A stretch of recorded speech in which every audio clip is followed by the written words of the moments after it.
આગળ વાત કરીએ તો બનાસકાંઠામાં પૂર બાદ તારાજીની સ્થિતિ વચ્ચે શંકરસિંહ વાઘેલા પાલનપુર પહોંચ્યા, જ્યાં તેઓએ ભાજપના નેતા કેસી પટેલ સાથે જોવા મળ્યા, જેના પર પ્રતિક્રિયા આપતા કેસી પટેલે કહ્યું કે બાપુ મારા જૂના મિત્ર છે। શંકરસિંહ વાઘેલાએ કોંગ્રેસના ધારાસભ્યોના બેંગલુરુ જવા પર પ્રતિક્રિયા આપતા કહ્યું હતું કે કોંગ્રેસના ધારાસભ્યોએ પ્રજા વચ્ચેથી ન જવું જોઈએ। તેઓએ પોતાને પ્રજાજનોને નેતા ગણાવ્યા હતા અને ભાજપ કોંગ્રેસ બધા નેતાઓ મને મળવા આવશે તેમ પણ કહ્યું હતું। प्रजा पर जे आ मेघराजा ने कहर थई छे एटले बधानी खबर असर पूछवा माटे सरकार पर राज्य हो के केन्द्र दबाण करीने वधु मदद थाय।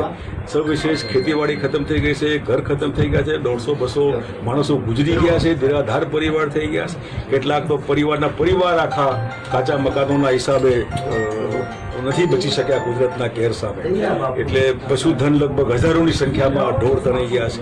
મકાનોનો સવાલ જ નથી આવતો। એવા વખતે આ વિસ્તારને મદદ માટે ખાસ બધું જ પડતું મૂકીને બધાના એમના દુઃખમાં ભાગ લેવા